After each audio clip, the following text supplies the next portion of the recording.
Neuro, pulmo and centre for surgical excellence Sai Deepa multi speciality hospital, Chandanagar, Hyderabad.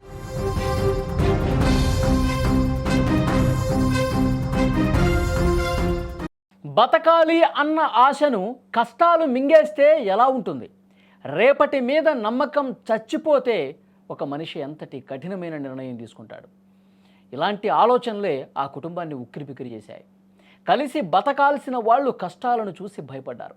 చావే తమకు శరణ్యం అనుకున్నారు. హైదరాబాద్ నడిబొడ్డున అంబర్పేటలో జరిగిన ఒక హృదయ విదారక ఘటన ఇది. ఒకే ఇంట్లో 3 ప్రాణాలు అనంత లోకాలకు కలిసిపోయిన తీరు ప్రతి ఒక్కరిని కంటతడి పెట్టిస్తోంది. హైదరాబాద్ అంబర్పేటలో రామ్రాజ్, మాధవి దంపతులు తమ కుమారుడు శశాంక్తో కలిసి నివసిస్తున్నారు. చూడ్డానికి అదొక చిన్న కుటుంబం. ఎవరితోనూ పెద్దగా గొడవలు లేని, తమ పని తాము చూసుకునేటువంటి సామాన్యమైనటువంటి మనుషులు. ఉదయం నిద్రలేచి చూసేసరికి ఆ ఇంట్లో ఎవరూ ప్రాణాలతో లేరు. రామరాజు, ఆయన భార్య మాధవి, కొడుకు శశాంక్ ముగ్గురు కూడా విగత జీవులుగా పడున్నారు. ఒక్కసారిగా ఆ ఇల్లు శ్మశానాన్ని తలపించే విధంగా కనిపించింది. స్థానికులు ఇచ్చిన సమాచారంతో పోలీసులు వచ్చారు. ఆ దృశ్యం చూసి చుట్టుపక్కల ఉన్న వాళ్ళంతా కూడా కన్నీరు మున్నీరుగా విలిపిస్తున్నారు. ఏం కష్టం వచ్చింది, ఎందుకు ఈ విధంగా చేసుకున్నారంటూ ఆ కాలనీలో ఉన్న వాళ్ళందరూ కూడా చాలా బాధతో కన్నీళ్లు పెట్టుకుంటూ ఉన్నారు. ఆ ముగ్గురు అసలు ఎందుకు ప్రాణాలు తీసుకున్నారు?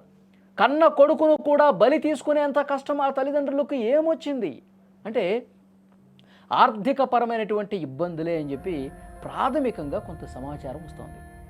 అప్పుల బాధలు ముంచెత్తాయా, లేక బతుకు తెరువు కోసం చేసిన ప్రయత్నాలు విఫలమై చేతిలో చిల్లి గవ్వలేక ఒక నిస్సహాయతతో ఇంకా ఏమీ మనం చేయలేం, ఏమీ సాధించలేం, బతకలేము అన్న భావన, అదే విధంగా వాళ్ళ ఆలోచనలు చేసి ఈ విధంగా ప్రాణాలు తీసుకున్నారా?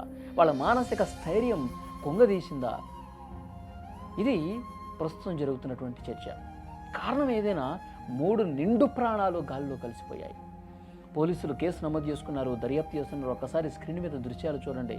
వాళ్ళకి తెలిసిన వాళ్ళు, వాళ్ళ దగ్గర బంధువులు, ఇక్కడ ఉన్నవాళ్ళు, అంబర్పేటలో ఉన్న వాళ్ళతో అనుబంధం ఉన్న ప్రతి ఒక్కరు కూడా వచ్చి చూస్తూ ఉన్నారు. ఆ 3 ప్రాణాలు ఈ విధంగా తీసుకోవటం పట్ల అసలు ఎవ్వరూ కూడా ఇంకా నమ్మలేకపోతున్నారు, షాక్ అయిపోతున్నారు. వచ్చి లోపలికి వచ్చి చూసి గుండెలు బాదుకుంటూ రోధిస్తున్నటువంటి పరిస్థితి ఉంది. ముఖ్యంగా స్నేహితులైతే, ఆ కాలనీలో ఉన్న వాళ్ళైతే నిజంగా చాలా అంటే చాలా బాధపడుతున్నారు.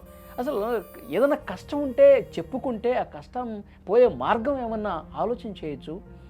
ఈ విధంగా బలవన్మరణానికి పాల్పడటం, ప్రాణాలు తీసుకోవటం, చేతికి వచ్చినటువంటి కొడుకును కూడా దీంట్లోకి దింపి ఈ విధంగా ప్రాణాలు తీసుకోవటం అనేది ఎవరూ జీర్ణించుకోలేనటువంటి పరిస్థితి అక్కడ కనిపిస్తోంది. ఉదయం లేచిన దగ్గర నుంచి ఎంతో కలుపుగోలుగా మాట్లాడతారు. బంధువుల్లో కావచ్చు, కుటుంబ సభ్యుల్లో కావచ్చు, ఆ కాలనీలో కావచ్చు, ఫ్రెండ్ సర్కిల్లో కావచ్చు, ఎంతో కలుపుగోలుగా, ఎంతో సంతోషంగా కనిపించేటువంటి వీళ్ళ హృదయాల్లో, వీళ్ళ మనసులో ఇంత ఒక లావా ఉప్పొంగే విధంగా ఒక అగ్ని దహిస్తోందా? ఎప్పుడు ఆర్థికపరమైనటువంటి ఇబ్బందులతో వాళ్ళు బతుకు సాధించలేక ఈ విధంగా బలవన్మరణానికి పాల్పడ్డారని చెప్పి ఇప్పుడు ఆలోచన చేసి ఇప్పుడు ఆ విషయాలన్నీ వాళ్ళకి తెలిసి కన్నీళ్లు పెట్టుకుంటూ ఉన్నారు. వాళ్ళతో ఉన్నటువంటి అనుబంధం, నాకు మొన్ననే కలిశాడు, మొన్ననే నేను అతనితో మాట్లాడాను. వారి భార్య అయితే అక్కడ ఇంటి చుట్టుపక్కల వాళ్ళ అందరితో కూడా చాలా కలివిడిగా ఉండేది, చాలా స్నేహపూర్వకంగా ఉండేది, అక్క అంటూ మాట్లాడేది. కానీ అలాంటి ఆవిడ ఈరోజు దూరమైనందుకు నిజంగా ఆ కాలనీలో ఉన్న వాళ్ళు కూడా జీర్ణించుకోలేకపోతున్నారు. చాలా అంటే చాలా బాధపడుతూ ఉన్నారు.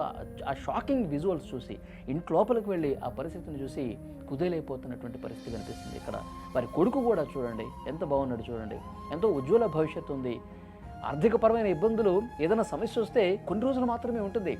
కానీ క్షణికావేశంలో, బలహీన క్షణంలో ఈ విధంగా నిర్ణయం తీసుకోవటం అనేది చాలా బాధాకరమైనటువంటి విషయం. ఈ విధంగా చేసి ఉండకూడదు, చేయకుండా ఉండాల్సిందే అని చెప్పి వాళ్ళందరూ కూడా చాలా బాధపడుతున్నటువంటి పరిస్థితి ఉంది. సో ఏదేమైనప్పటికీ ప్రతి ఒక్కరూ కూడా ఆలోచన చేయాలి. కుటుంబంతో పాటు మొన్ననే మనం చూసాం, విజయారెడ్డి తన 2 పిల్లలతో అక్కడ రైల్వే ట్రాక్ దగ్గర చేసినటువంటి ఘటన ఇంకా కళ్ళ ముందు కనిపిస్తుంది. పిల్లలతో సహా ఈ విధంగా బలవన్మరణానికి పాల్పడటం అనేది నిజంగా ఎవరు కూడా ఊహించినటువంటి ఘటన. ఎప్పుడు ఎవరు ఏ నిర్ణయం తీసుకుని ఈ విధంగా చేస్తారో కూడా అంతుపట్టినటువంటి విషయం కనిపిస్తుంది. అప్పటి వరకు ఏదైనా ఒక సంక్షోభంలో ఉన్నారా, వాళ్ళు అదే పనిగా ఆలోచిస్తూ ఉన్నారా? ఆ ఫేస్లో ఎక్కడ గతంలో వాళ్ళు కనిపించినటువంటి పరిస్థితి లేదు. ఎప్పుడూ సంతోషంగా కనిపించేవాళ్ళు, మాట్లాడేవాళ్ళు, నవ్వుతూ మాట్లాడేవాళ్ళు, వాళ్ళ పని వాళ్ళు చేసుకునేవాళ్ళు. కానీ ఈ విధంగా నిర్ణయం తీసుకుంటారని చెప్పి ఇది జరిగే వరకు ఎవరికీ తెలియకుండా ఉందంటే ఎంత బాధ చెప్పండి. సో పోలీసులు అయితే కేసు నమోదు చేస్తున్నారు. నిజంగా ఆర్థికపరమైనటువంటి కష్టాలేనా, ఆ ఇబ్బందులతోనే బలవన్మరణానికి పాల్పడ్డారా, లేకపోతే వేరే కోణాలు ఏమైనా ఉన్నాయా, ఎవరైనా బెదిరింపులు ఉన్నాయా, ఆర్థిక నష్టాల కారణం ఏంటి, ఈ కోణంలో కూడా విచారణ చేయాల్సినటువంటి అవసరం ఉంది. కాబట్టి పోలీసులు ప్రస్తుతం కేసు అయితే నమోదు చేసుకుని విచారణ ప్రారంభించారు.